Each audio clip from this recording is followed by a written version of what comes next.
Hello, this is Stan Cloyd. I bought a split vise on Grizzly. I'd seen them in a shop before, and of course nobody used them. And after I got one and I started reading the comments I got on it, I realized why. I milled up, did a big job recently, and whenever I would tighten this screw too much, well, the other end would slip. So I'd already spent the money and know it's not cost effective to do it, but then I decided to fix it. So I bought a piece of cold rolled steel. So we'll change the camera view and show you what's going on. Okay, for this shot you don't necessarily get to see my beautiful face, which is probably a good thing.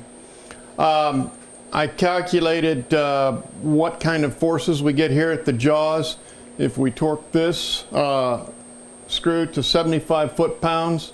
And what it comes out to, of course, helix screws are never as efficient as math would say, but what it comes out to is 14,000 pounds of clamping force at the jaws here. So it's no wonder that when this thing was shipped and came as boxed, it couldn't hold it. It would push these bolts right out. And on Facebook, YouTube Machinists, I had a 3-part series where I had silk purse to sow's ear, part 1, 2, and 3. Well, part 1 was to mill these bosses here flat so that the bolt would be in pure tension from the T-nut to the surface of the vise, and that meant not eccentric, in other words bending and tension, because you couldn't, there was no way. And then I didn't even try it after that, but I also put, I took 3/4 key stock and milled it down and splined it in behind this vise. It came with a groove for a spline, but of course no blank splines, which would have been nice. And then I went to my metal supplier and I got a piece of cold rolled off the drop pile. And it took quite a bit of time, but I milled it all out and slotted it and then bolted it to the vise here and here and here and here. So when you take it off, you got 4 pieces, not, or 2 pieces, not 4. So I torqued these bolts to 75 foot-pounds each. They are grade 8, 1/2-inch 13s. And so I'm also demonstrating that when I put 75 foot-pounds on the screw, the clamping screw. Now I've got dial indicators set up on both ends with a 0, set at 0.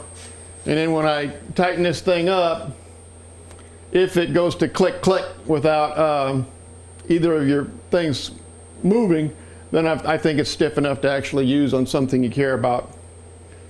So I don't know if I left it tight or not. I have to untighten it probably. Okay, it had some tension on it, but I don't think it was up to 75 foot-pounds. So we can take this thing up. This is a click stop wrench. It's been a few years since I calibrated it.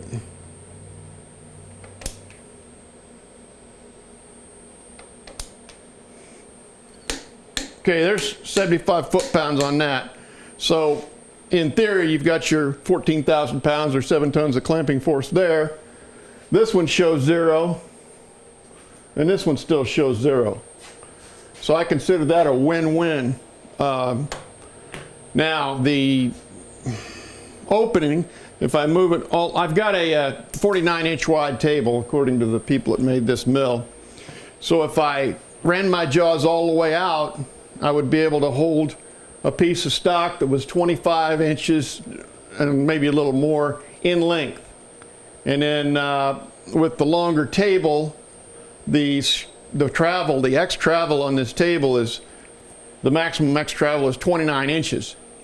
So you could do, especially with a smaller miller cut, you could do a 2-foot piece with it, no problem. Okay, that should do it. Okay, I repositioned the camera and put her up from a higher angle, or a closer angle at least, so that it's a little more obvious to the observer that I've got 5 bolts holding this end holding it and 4 bolts on this end holding it. I don't know what the clamping strength of that much with these all tightened to 75 foot-pounds, but it's enough that neither of my dial indicators budged during the test. So if you like this video, hit a like and subscribe if you wish. They'll get better. They're getting better. I got a new app on my phone that allows me to focus and zoom the thing. I still have to get back to the camera to do all the other adjustments, but I got focus and zoom on the camera now, so this is pretty cool.